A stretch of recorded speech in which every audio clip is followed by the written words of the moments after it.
Hey guys, Ben Labadie here again today for the third time, and I'm with Trevor Thompson, candidate for council in Ward 2, and he's actually a councillor already for the last 4 years. So, yes, 4 years now.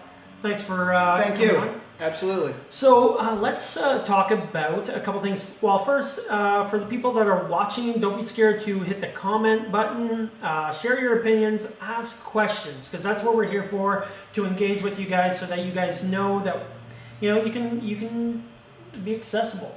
That's what it's all about. Yeah, absolutely, 100%. So again, hit the comments, ask questions, share it with other people, and engage. So Ward 2, where is Ward 2? So Ward 2 is kind of a big ward, and it's a little confusing because it accepts part of Chatham as well. So the way I explain it to people is, you know where the No Frills is in Chatham. City limits there, you take it all the way out to the lake. Then you go all the way out to the Merlin Town line, and then you go all the way out to Kent Bridge Road. And after you're out of the city, it's actually all the way up to the river. So the whole south end of Chatham. So basically, Indian Creek. Indian Creek. You drive straight from Queen Street, Charing Cross, to the water. To the water. The whole way out. It's big. It is massive. I worked it out one time. I think there's like 800 square kilometers. Don't 100% quote me, but it is huge. And how does that help you? How does that hurt you for campaigning? That's a lot of ground to cover. That's the issue. How do you knock on doors? You have to spend a lot of time doing it. There's about 15,000 registered voters there. So it's not a lot of people, but just the geography is difficult to deal with. So it's a lot of kilometers, it's a lot of late nights, it's a lot of knocking on doors. I will start really hardcore in about the next week and a half right after Labor Day, and you just go straight through. I do it 40 hours a week for 6 weeks. And even towards the end, if you live on a gravel road, I'm sorry, you're just going to get a flyer in the mailbox, hand delivered by me, but I can't get to every single door. It simply can't be done.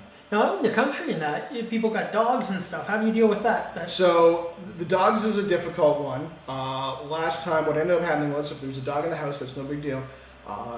If there's a dog, and I'm a little wary because I was bit a few times, I will just leave it in the mailbox. Sometimes the dog just doesn't like you or whatever the case may be. But like I said, bit a few times and I learned my lesson. Just thank you very much. There it is in the mailbox. Sorry about that. Say hi to Rufus for me. Okay, and how many councillors are elected in Ward 2? There's 3 of us in Ward 2 because it is, population-wise, it's a little bigger than the other wards. So there's that third councillor, which sometimes makes it feel a little bit like an odd man out. But at the same time, again, with that South Chatham fringe, you need that extra representative as well. Awesome. Hi, Sue. Hi, Jamie. How about attack roosters in the country? Are there attack roosters in the country? Interesting question. Interesting. I've never been attacked by a rooster. Roosters and chickens are mean creatures, though. If you don't have any experience around them, I'd love to get that on video. You getting attacked by a rooster? No, I wouldn't. They used to be dinosaurs, and I think they're still upset about what they've become. But attack roosters isn't an issue. Cats are actually sometimes a little bit of an issue because it's a little creepy with a cat. Not a cat person, right? But they'll like surround you. And most houses out in the country, if it's a farm, it's not just one cat. It's like 10 barn cats. And that can get a little creepy too, but mainly it's the dogs. So the struggle is real. The struggle is real. Hey Craig, hey Crystal, Jamie. So let's get into, you've been on council for 4 years. Yes. Now, when you first got on council, like how old are you? Young? I'm 37 now, so 37, it would have been just about, and when I'm done, it'll be almost 38, so call it 34 when I start. 34. Yeah. what was the hardest thing to do what did you learn as soon as you were on council that you had no clue, that kind of threw you off a little bit, or kind of was a surprise? It's just and I am a cat person, Crystal. I have a cat at home. She's polydactyl. Her name is Indiana. The tricky part is just getting a handle on how many staff we have. The issue, not so much it is an issue. We're the largest employer, which is a problem, but who do I call? And what's the hierarchy of the people I call? I'm usually the kind of person that likes to start at the bottom because they know the most about the issue and then have to work my way up until I get something resolved. And it's also in a constant flux too, which is frustrating from a councillor perspective, because I called Ben last week about an issue with grass cutting, and 6 months from now, that's not Ben's job anymore. Ben's off doing something else. So it's a constant rotation, and it's really hard just to keep up to date on who's in charge of what. We just went through another restructuring as well. Things got moved around, and again, you end up back at square one with okay, who do I contact? So you end up with a few people that even if it's not their department anymore, you've got a good rapport with them, and they will point you in the right direction. Awesome. Hey, Craig. Hey, Gail. Not a cat person. I am a cat person. I love that campaign footage of you getting attacked by roosters and cats. Okay, we got one from Craig. Please tell me if you support and drink CK municipal water and your thoughts on plastic water bottles and other single-use plastic. Craig, so I sit on the PUC. I certainly do support and drink Chatham-Kent municipal water. And if I can go a little bit further, you see the red on my face. I have sensitive skin. That's caused by a lot of the chlorine, unfortunately, that's in the water. It keeps the water safe. It doesn't always taste the greatest, and I admit to that, but it keeps the water safe. The water is 100% safe. It is clean.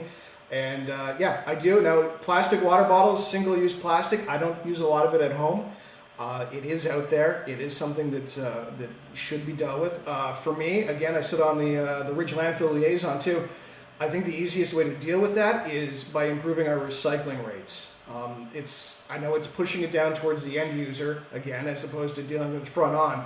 But if we can get it all recycled, it really limits and reduces the amount of waste going to the landfill, and at the same time improves our environment. And it's easier than trying to enforce a bylaw. That's actually pretty awesome that you sit on the PUC and the Ridge Landfill to answer that question. Yeah, it just turned out that way. That was a good one. Good stuff there, Craig. Hey, Chris, how you doing? Chris. And so you got 17 viewers here. Why don't you guys hit that share button, hit like if you like something, and also ask us questions. Throw your comments, share your opinions. That's what we're here for. I just found out today I was having a problem tagging him in this post so we could do the live. I just found out he wasn't even my friend. It's true, which is weird because we worked together for a little while, and I know we were friends. Maybe one of us, maybe you, maybe me, I don't know. You go through that purge every once in a while, or you hit on like, I don't know what it was. Maybe I was purged. I was eliminated from his friends list at one point. Or maybe you were to mine. I don't know. Although, to be honest, I imagine it was probably me. Every once in a while, you clean stuff out.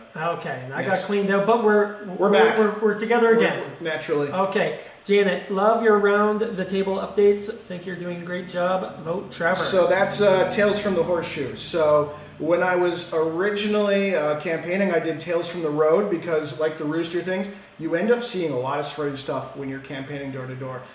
You see a lot of people in bathrobes. You see a lot of people in their underpants. I saw one naked lady who was doing the old shuffle from the shower to the bedroom. You know the one you do in the morning? And it just happened. I was walking up the door, right to the doorstep, and the way her house was laid out, and she was doing the dash across, and that was embarrassing for everybody. I hope I got your vote. But yeah, so, and then I do Tales from the Horseshoe, which is just a quick little update about what happened at council. I try and keep my personal, like it's not another great decision by Trevor. No, I don't try and do that. I try to just, here's what happened, here was the issues, what do you think? And that way it gives me a chance to communicate with people one-on-one, because honestly, I don't get a chance to sit in the coffee shops that much. So this is on your Facebook? This is on my Facebook. But I wouldn't know because I wasn't... Well, you weren't my friend. I wasn't your friend. You can follow now, yes. Hey Cheryl, hi Ben and Trevor. Would you consider a bicycle footpath along Wildwood to Kent Road 15? Yeah, absolutely. Sometimes bike paths get a bad rap, and I'm not sure why. I'm a big bicyclist as opposed to what my weight might show you. I usually do about 75 kilometers a week, actually. Not this year, unfortunately. And the one time, and I remember it clear as day, I used to ride from Cedar Springs into Chatham to go to work. And my wife was never a big bike path supporter. And I said, do it once. Just do it once. And when she got to that office, she was sweating, and she said, you know what, Trevor, you're absolutely right. We need bike paths. And it's not that hard to do. In Michigan, they do it pretty easily. Pave the shoulder. Just pave the shoulder all the way out to the edge. It actually reduces our maintenance costs on the roadways. The roads last a little bit longer. At the end of the day, it's pretty much cost neutral, and you can get a bike path everywhere. So what I've been pushing for, and I need some help, is every time we redo a road, pave the shoulder. Two birds, one stone. Now, you guys just did the road on Grand in LaCroix. And there's no room, it doesn't seem, or is there? Am I wrong? Grand and LaCroix. That whole intersection. That whole intersection is... You did a whole lot of stuff there, yes. And it doesn't look like there was anything... There was a lot of under-road work on that, and yeah, it didn't get much wider. So there's, yeah, it's one of those things. You run into issues with sight lines as well as private homeowners as well, and businesses along there. They don't like giving up, and why would you? Maybe some lawn or some some parking lot space. So a lot of under the road construction, and that's what the delay was. Their fiber was laid in there for high-speed internet, and there was a lot of work as far as water mains as well. Okay, what else can we do for bike infrastructure throughout the municipality? So, well, Cheryl's outside of Rondo Park. I was there on the weekend, and that's a nice little section, quiet little road too. So bike infrastructure, one of the accomplishments, at least I hope it's going to come together, is I want to see a bike path on the old rail trail, well, the rail line, not the one that it runs to Wallsburg, although that would be nice. We'll talk about that later. But the one out the Queso line, you know, the hump you go over into Charing Cross, because that goes all the way from Elgin all the way down to Windsor. And I would love to see a bike path all the way through there. It is something we're working on, but it takes time and it takes some money. They do it in other areas. Brantford and Hamilton does it as well. It would be great to be able to link all these places together. By the way, though, I live out on Highway 3, Talbot Trail. There's almost weekly you see somebody biking along, huffing it because they're all loaded down with their gear, and they're doing it either around the lake or they're doing it across Canada. Ran into a guy last week. He said he loved the area. He really wanted to see a bike path. So it is something I think for tourism we can improve on. It's a huge business. It's something we haven't done a great job on. Awesome. Now let's get to the rail line, possible trail, Wallsburg, Dresden to Chatham. Yep. It's a good idea for some people. I think it's a great idea, the Great Ontario Marathon Trail, because it's 26.2 miles. Yep. Where are you at there? That's a tricky one. I don't think we should have gotten into the rail line business in the first place. I'll go on record saying that I voted to sell it. I'd want to see what kind of value we're going to get out of it. If we could sell the scrap, the aggregate, the stone, and sell the steel and call it even kind of thing, I'd be totally in favor of keeping that line and potentially doing that. It comes down to the dollars and cents. I'm afraid we're going to take a huge loss on the issue, and then I don't know where I am. It's a good idea, though. The Black Bridge is a concern, though. I don't know what kind of shape that's in. At this point, I wouldn't say yay or nay. It's something to definitely consider. Awesome. The Be-Fit Park in Blenheim is Trails requiring maintenance, yes. Maintenance and upkeep. Is this something that can be addressed? It is. Hi Pat, the easiest way to do it is by either contacting staff directly or you contact one of your counselors.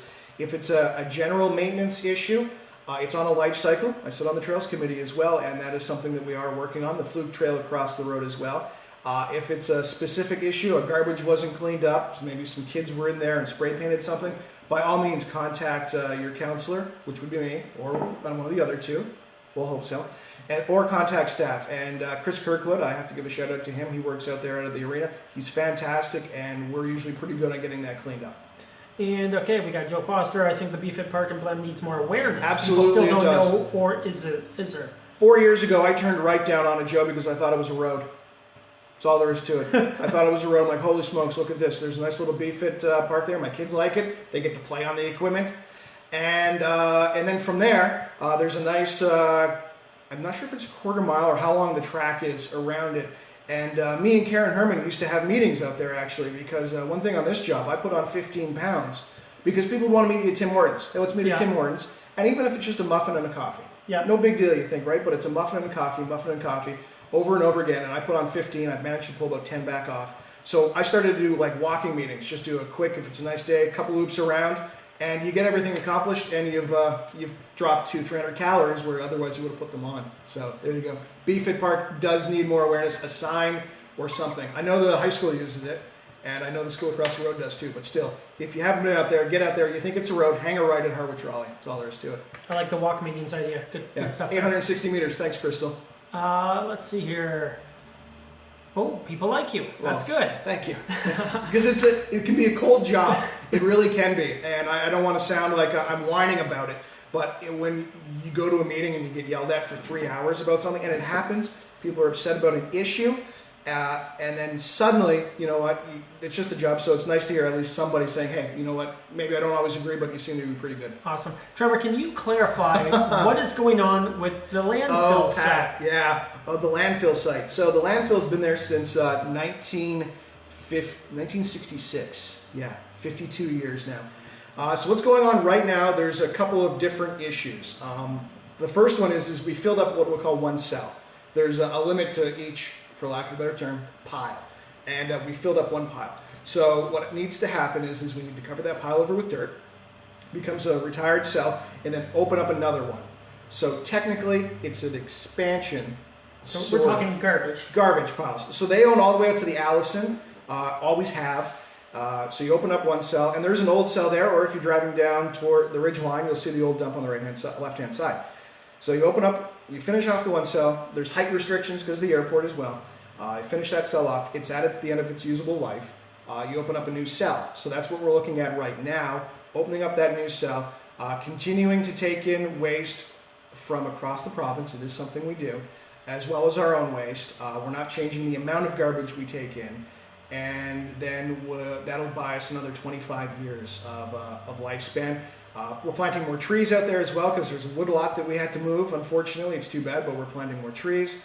And then from there, there's the issue of the methane gas. What we're trying to do is we're trying to find a way to take that methane gas, scrub it, and then put it back into the union gas system, which would, in the end, it's better for the environment, also better for the bottom line of Chatham-Kent residents. Awesome. Hey guys, hit the like, hit the share to let other people know that we're talking. We're getting a lot of good information here. One 888 number. Yeah. Yeah. Okay, what do you think your greatest accomplishment is on council? This is going to sound really kind of pat, but my greatest accomplishments I've always felt were the ones where I just helped somebody on a small issue. Street light was burnt out, couldn't get it fixed. Drainage issue was a problem. They fought for years to try and get it fixed. They got that done. They're really small issues. Yeah. You can set policy all day long, and we have set some good policies. Being a welcoming community is one of them. Bringing in a 0% tax increase, and I'll get to taxes in a second. But it's the one-on-one stuff that I've actually really, really enjoyed. Only because you get to see how it affected that person's life. And if it wasn't important to them, they wouldn't have brought it to you, right? So maybe it is just a street light, but it makes a big difference for them, and that makes a big difference for me. You enjoy being a counselor? Sounds like you enjoy it. I enjoy being a counselor, and I've always been 100% honest about it. There are terrible days. It's like any job or any passion, and anybody would know it. There are bad days. You have a bad day, and that's okay because the good days really outweigh them. But at the same time, I miss dinner with my kids some nights. But no, I really enjoy the work. I hope it's a privilege to serve, and I hope I've deserved a potential second term at it because I think I've worked hard every single day, and it is a lot of work. Awesome. Yeah, Craig, we already answered that question. If yes, you go back, I do drink municipal water. Yes, yeah. I do, Craig, yes. And Karen, hey Trevor, it was such a pleasure working with you. Good stuff. I loved working with Karen, and a shout out to Karen because she taught me the importance of a team, actually. When you are sitting on council, sometimes Karen and I would disagree on issues, and that's fine. We both have our own perspectives. But when you're sitting at an Erio Partnership Association meeting, or you're sitting at a Blenheim BIA meeting, or whatever the case may be, to have somebody there working with you, keeping you in the loop. Here, Karen, here's what I'm working on. Here's where we're at there. And she'd do the same for me. So it really is a team effort, especially sitting around the council table and on those one-on-one issues in our ward work. So it was a pleasure working with you, Karen. I owe you so much. Awesome. And going back to the people, you're going to have a bunch of new people on council this year. Yep, at least 7. And you know, you had a good relationship with Karen there. People are going to probably have to turn to you if you're on council again to kind of give them mentorship because it is hard to kind of grasp things. It is, and Karen was really good about that. I came in a little bit better than most did because I covered it I was a journalist by trade. So I knew a little bit more than most, but yeah, when you're sitting at that first meeting, it's just like, I don't know what's going on because you think there's a lot of training behind it, but there isn't. You get elected, they say, here's your phone, here's your laptop, here's your email, we'll see you on Monday. Right. And how do I make a motion? How do I vote yes? Where's the microphone? Where's the passcode key? I don't know anything that's going on. Good luck to you. You're now in charge of a $300 million budget. So yeah, there's about a year's lapse there, and it's true. Good luck. Good luck. There's a year's lapse. How are you going to vote? Yes or no? Big issue. I don't know. Yes or no. So leaning on all the councillors around the table, and I encourage everybody to do it who is going to get elected and has never sat before. Sit beside, even when you're sitting beside somebody who's like, hey, what do you think about this issue? Yeah. And nobody ever told me how to vote, right? They're like, well, you know, here's what happened a few years ago, or whatever the case may be. And it helps you through until you get your feet wet. Awesome. The accessibility playground in Erio is a contentious issue. What are your thoughts? It is a contentious issue, and it shouldn't be. We had many meetings in regards to the accessible playground in area. Have you seen it? Do you know where? Oh, no, okay. So it's on the end of one of the roads. There's the playground out there, and there's a little green space that used to be a parking lot turned into a green space. The community raised $75 grand to put an accessible playground there, and there was lots of conversations about where it should go. Should it be out in the beach? Should it be back on the green space? Ultimately, the consensus of the community was it should be where it is. Now, unfortunately, that has caused some small issues for a couple of the homes that are right there, and I can appreciate those issues. I really can. There's a little bit more noise. At nighttime, it can attract, unfortunately, and I'm sure we've all done it. You're 16 years old, you're hanging out at the beach, 11 o'clock at night. You probably shouldn't be, but you are, because that's what you do, and that's what you've always done. Kids have always done it. So there's an issue down there with some residents who are really opposed to it, and for that, I'm sorry, but that is the right spot for that accessible playground. The MNR wouldn't let us put it on the beach. We're not going to move it. That is home for that playground, and it is a wonderful addition to the community that the community fundraised for. And I don't think I can be any clearer than that. That is Award 2. That's a hand grenade you tossed at me, and I fell on it, I guess. Awesome. Great answer on the questions. Very knowledgeable here. BJ, there has been talks of Slow Pitch City Park in Blenheim. Rumor has it the city can't seem to get the site right. Whether it is a drainage problem or a site problem, what are your thoughts on this? And we get that extension here. I gotta hit that. And how do we get this done? How do we get it done? I don't know. It's a good problem to have right now. There's not enough baseball fields in Blenheim, actually, right now. There's not for the amount of ball that's being played out there, both Little League and some slow pitch stuff. So we were looking around at trying to find some vacant land to do it. The issue there was with the municipalities, we could sell it out from under you at any moment. If a business wanted to come through, like we were talking about behind Canadian Tire. I was talking to Matt Frayne about that.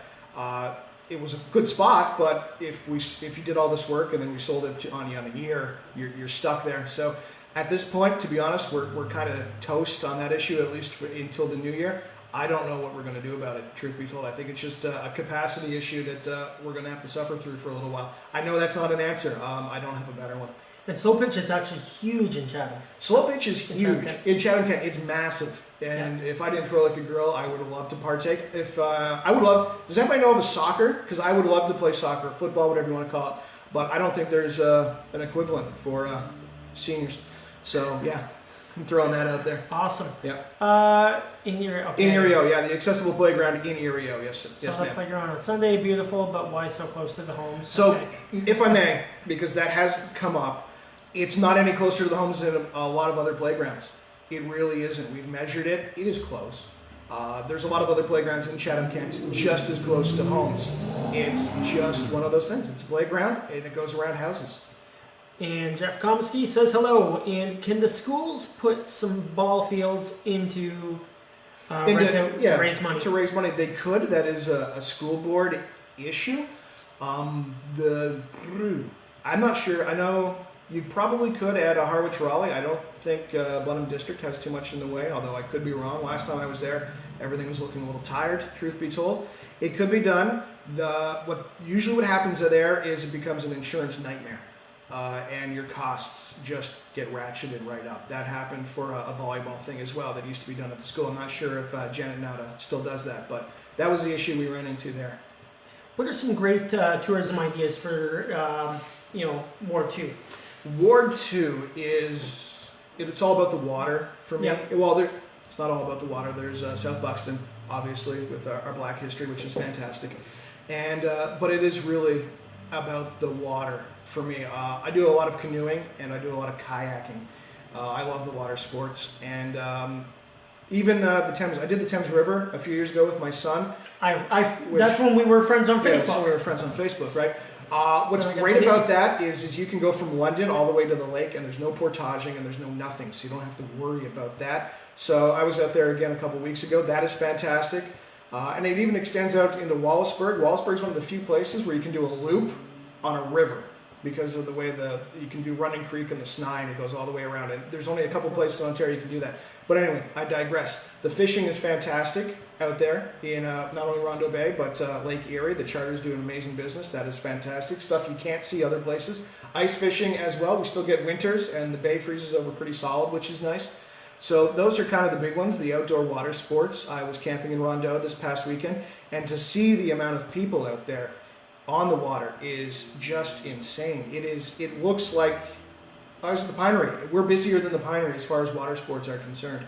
Everybody's out there on the water. How we try and draw that in more and keep people here for that extra night or two is the trick. Now, where do they stay out in Erie? Like, there's a small motel there. There's a small motel in Erie. There's the Bliss Cabins as well. They're on the left-hand side, right as you head in. They're big with the fishermen, actually, especially in the winter and in the summer. People come all the way from Kentucky to do the fishing in the bay and in Lake Erie. So that is an issue. There's a couple of bed and breakfasts that have opened up. One on Erie Road. Your name escapes me at this time. I'm sorry. There's the Silver Motel. They've done a lot of work in Blenheim. Those are really nice rooms. I would stay there. I'd put my grandmother out there. And then there's the Queen's one on Talbot. But that's kind of the sticking point, is we don't have a lot of places to stay. Right. Birding is another one. I know it sounds boring and kind of old manny, but birding is huge. Right there in the springtime. The folks that are across from Rondeau Joe's, they'll tell you that that's their busiest season. They're booked up for April and May. It's really? Yeah, it's nuts. I was surprised because look, a pretty bird, but no, they're really into it. Do you know if we have any rare birds here that people kind of track down? Because I've seen All people sorts. will travel anywhere to track down a certain bird. All sorts with the Carolinian forest, especially in Rondeau. Yeah, there are. I can't pronounce them. There's a special warbler that I know by ear, and all sorts of rare birds that you. Maybe they're not so much rare in the States, but for Canada they are, because this is the northern extremity of where they travel. Monarch butterflies is another one in the fall. That's a big one too. So yeah, there are all sorts of rare birds, rare snakes. Herpetological. Paul's going to kill me. A buddy of mine does EA work. But it's toads, turtles, frogs. It is, if you're into the animals and stuff, it is insane up here. It's wonderful. Huge following of birders. I know there is, Sue. It's nuts. It's not my thing, but it's crazy. Hats off to you folks. So Shrewsbury Bait, I actually don't know your name, but you're on my Mark Facebook. Lucio, yes. But he Hi, has kayaking. Yeah. You can do kayaking? He can do kayaking. Yeah, but you can. He rents out kayaks? He does. Okay. At least he did. We're having a conversation about that. Yeah, there's zoning issues there, but yeah. Sorry, Mark. Stay away. Yeah, stay away. But yeah, kayaking, canoeing, even the sailing. Yeah, absolutely. People around the world come for the birding, for the water. It's wonderful. That's awesome. I'm going to have to get out and do some birding.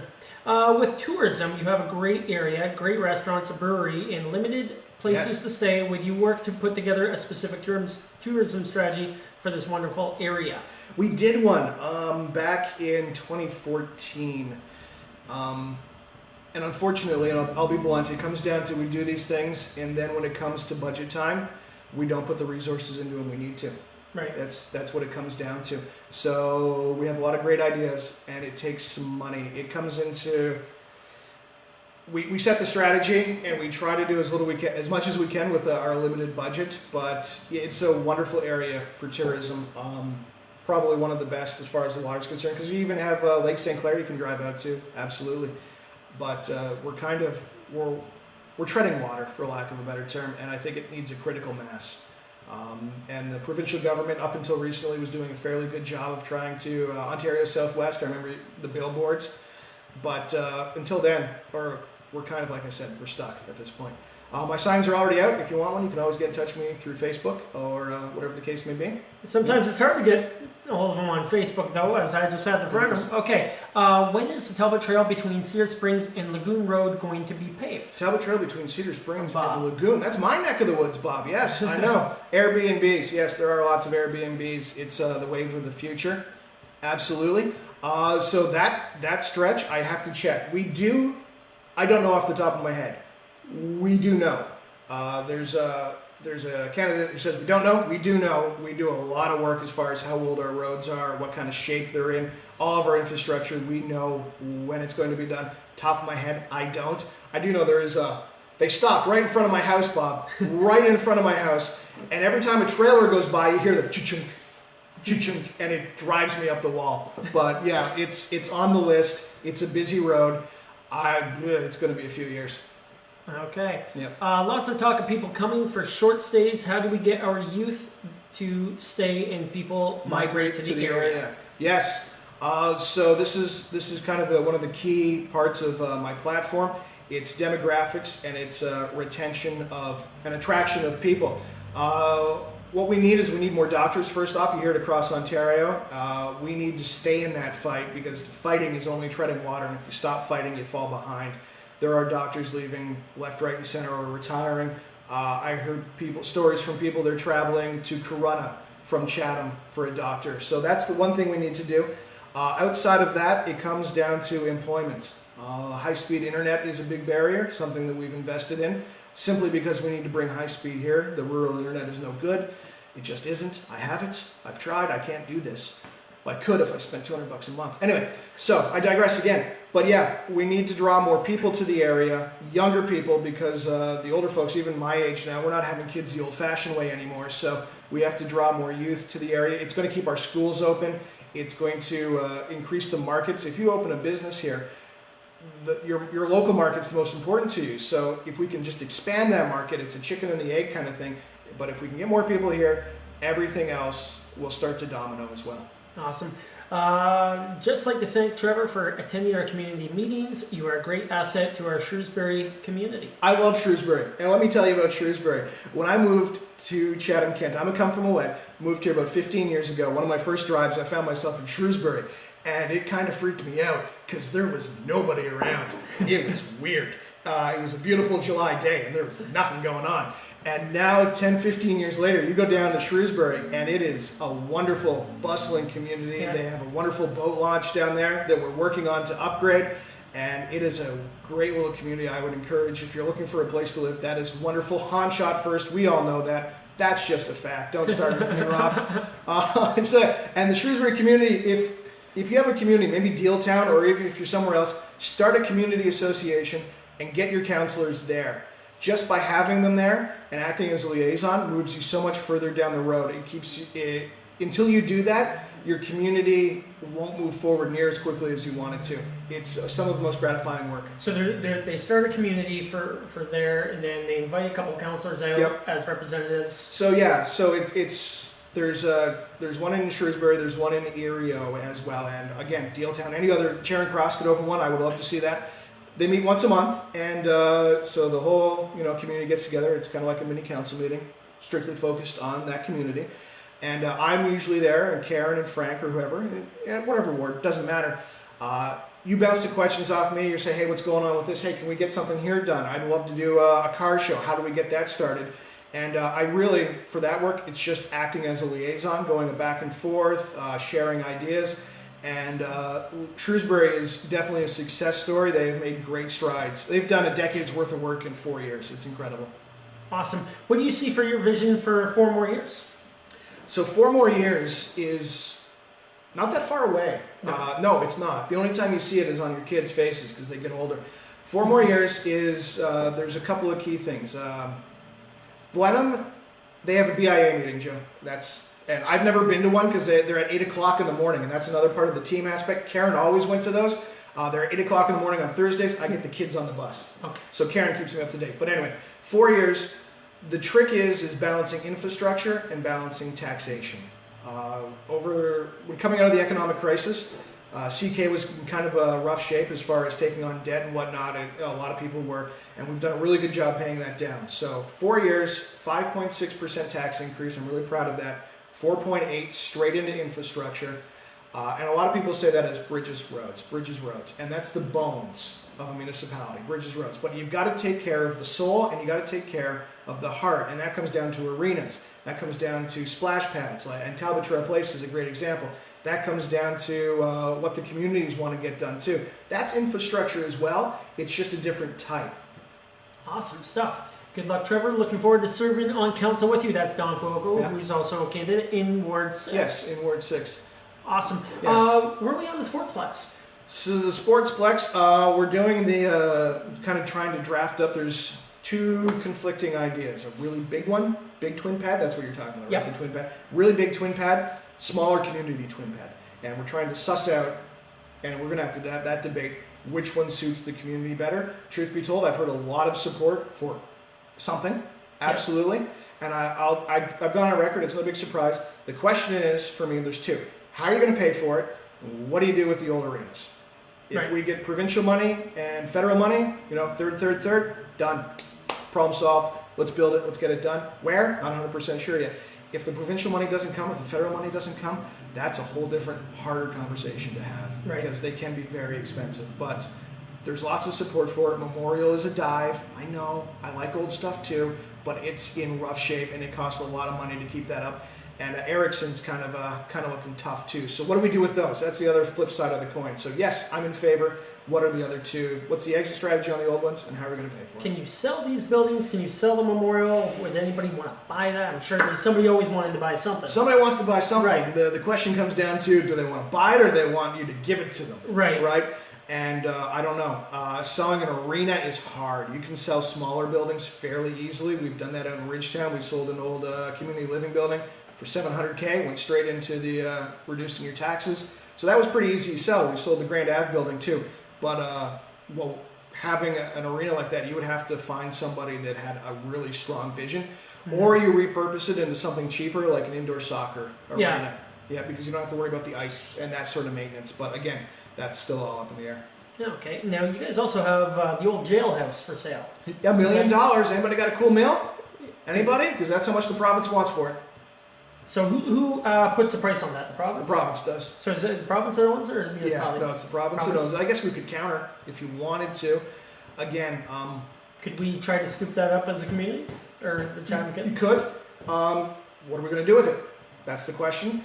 And it's an old building. It's a wonderful old building. I love old buildings. I live in a 110-year-old house. I have a 50-year-old car, a 60-year-old tractor. They're expensive, and even at the end of the day, after you fix it up, it doesn't 100% fit your needs. But it is a wonderful building. It really is. So it's a balance of, does it make economic sense? No, probably not. But is it something you're prepared to invest in for the soul of your community? And you have to balance that conversation back and forth. Awesome. Hey guys, hit the share button, hit the like button, comment, ask questions. Yes. Any questions? If you're on the replay, watching the replay, ask questions, and Trevor will get back to you on here and get you your questions answered. What do you do? You do kayaking, you like cars, what are your hobbies? Okay. Who is Trevor? Who is Trevor Thompson? What do you do in your off time when you're not solving Chatham-Kent's problems? Solving Chatham-Kent's problems. Canoeing, kayaking. A friend of mine calls me Mr. Canada because I also make maple syrup. I'm going to bring you some. It's really fun and really easy to do. I know. If you have kids, maple syrup, even if you have one tree in your house, in your yard, tap it in the spring, make a liter of maple syrup. It's fantastic. So I do that about 15 liters a year. Then I have my 1971 Buick Riviera, my old car. Bought that when I was 18, did something foolish. Absolutely bought this ridiculous old car. Rebuilt it this past winter with Chatham-Kent expertise. Shout out to Ken Walker Machine there. Brought my kids home from the hospital in it. Got married in it. It's my pride and joy.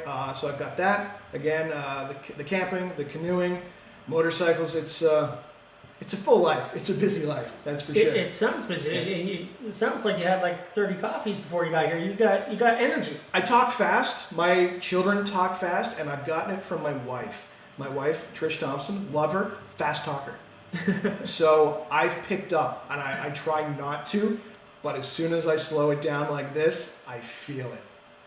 Slow. So it's something I've got to work on. Yeah, I do talk fast. Okay, let's go back to the maple syrup yes, thing. Maple syrup. How do you do it? You get a full liter from a tree? Yeah. So I've never done it myself. You've never done it? You but should it sounds do it. like really fun. And if anybody gets in touch with me, I've got about 6 or 7 buckets. But anyway, so you find yourself a maple tree. That's the first job. Easy enough. You take a drill bit, you jam it into the tree right around the first thaw. It's usually around February. Okay. And you stick a spile into it. You can get all this stuff at TSC actually in the spring if you watch the flyers. You hang the bucket on it. One tap will get you about 1 liter of syrup. That's actually about 40 liters of sap. So then what I do is, since you're doing it small scale, bring it in the house, just start boiling it down, boiling it down, boiling it down. And then you can usually do it by taste. You can taste it getting sweeter. And that's what my kids love, because they'll be running to the kitchen like, how's the maple syrup? And you pull out like a little scoop, right? And it's starting to get some color to it. It's like, no, it's not quite done. And they run off and they enjoy it. So yeah, 1 tap, 40 liters of sap, 1 liter of syrup. And it's fantastic for doing it at home, especially if you have kids or grandkids and you have like pancakes. Fun. It's actually fun. Is it time consuming? Like start to finish? The hardest part is... How do you get it out? Like... So it comes up the tap. But does it pour out, or we're looking at days? In a springtime, if you got the tree in the sun on a really good day, you will get, probably about 6-7 liters in a day. Really? Drip, drip, drip, drip, drip, drip, drip. Yeah, about that speed. Drip, drip, drip, drip. And then you take it inside, and this is the long, boring part. You turn the stove on, and you just sit and watch.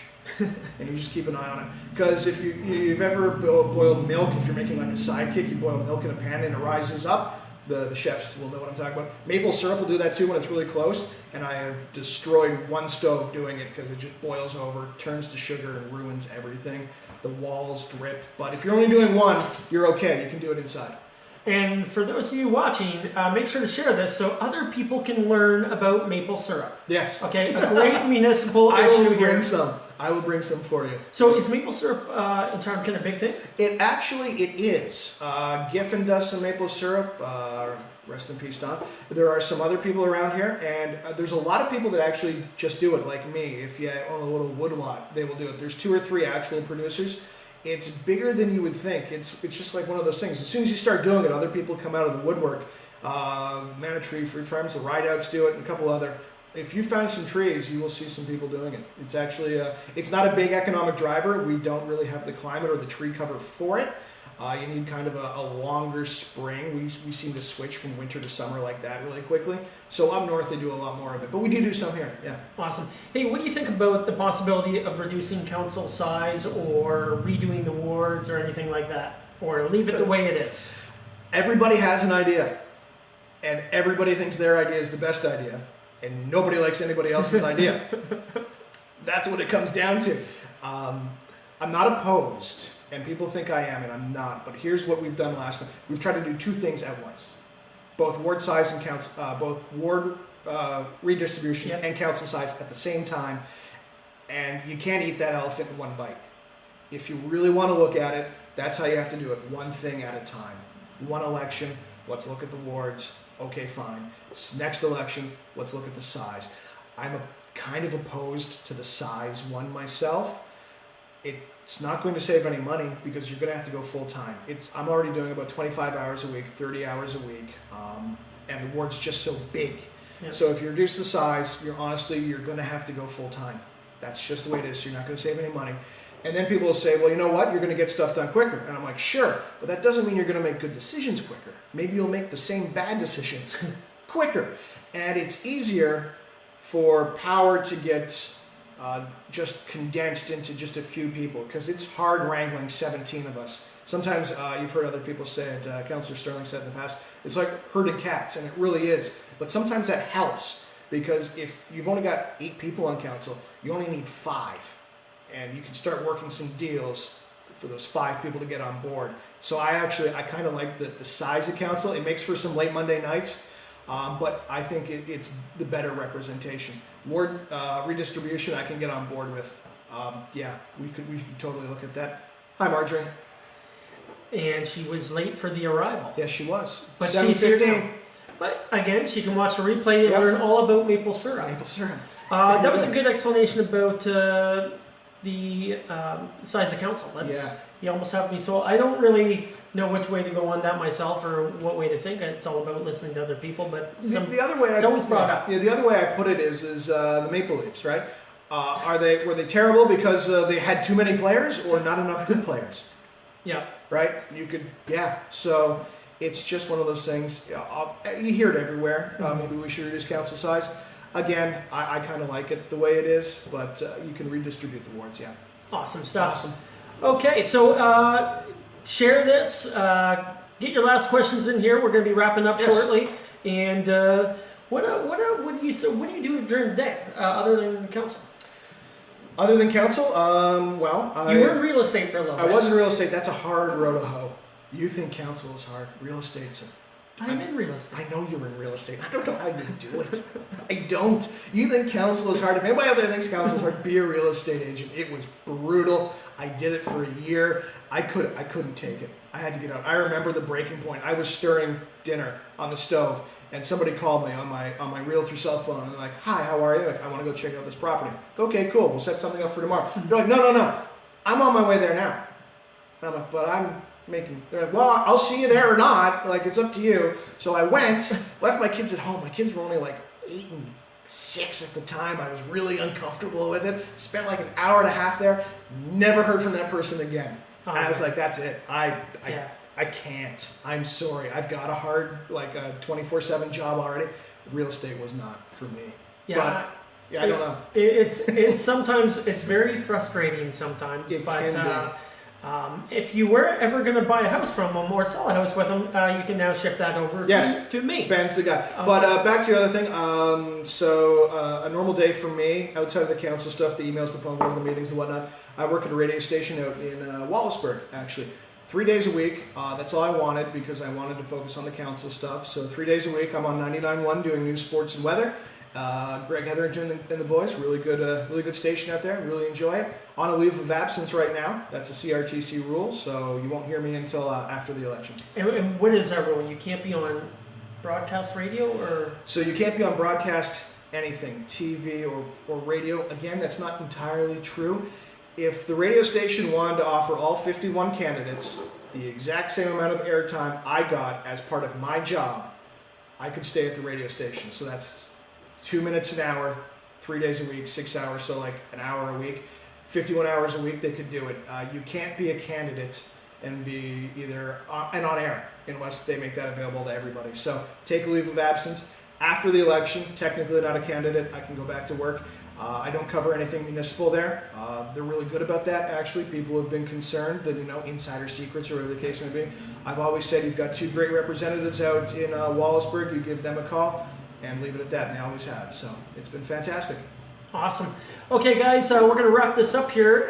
Again, if you're watching the replay, don't be scared to still ask a question. Share this with your friends, and everything, all you guys watching, I can't tell you how appreciative I am of you guys as participating in this process and getting to know all the candidates from all the wards. Your thoughts on Marketing CK? Marketing CK, real quick. It's something we need to do. It's something we need to do across the province, actually. I'm not so much a fan of doing it internationally. There is that for trying to increase our markets for our businesses here. But Marketing CK in Chatham-Kent, you market it on the quality of our weather, our green spaces, our wonderful fishing. It's already a lifestyle destination, absolutely. You continue marketing on that. And just going back, I saw one person asking about mayor. I think there's a lot of good choices this time around. I'm prepared to work with absolutely anybody. I can work with anybody, and that's as much of an answer as you're going to get out of me on the doorstep too. Okay?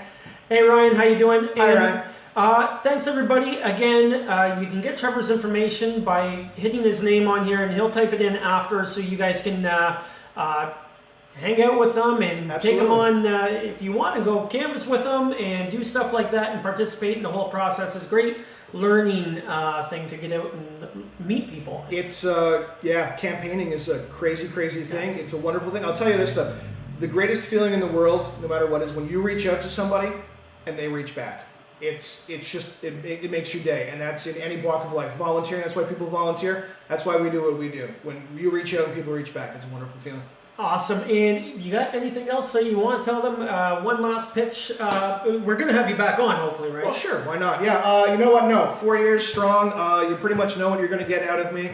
I will be at your doorstep. I hope. If you're on the gravel road, you're beat. Sorry. But I'm going to be on everybody's doorstep. Please just stop in, say hi. We need more people in their 30s and 40s that want to be able to move. Absolutely we do. We need to give them a reason to move here, and we need to make it affordable for them to do so. Awesome. Yes. Thank you. Hey, thanks everybody. This has been a pretty fun interview, and we got to learn a lot about maple syrup, attacking chickens and roosters, and dogs and everything. Cats, oh my. So, hey guys, thank you very much. Again, hit the share button, comment after, and thanks Trevor for coming on. Thank you. I'll bring that syrup in for you. Awesome. Okay, talk to you guys later.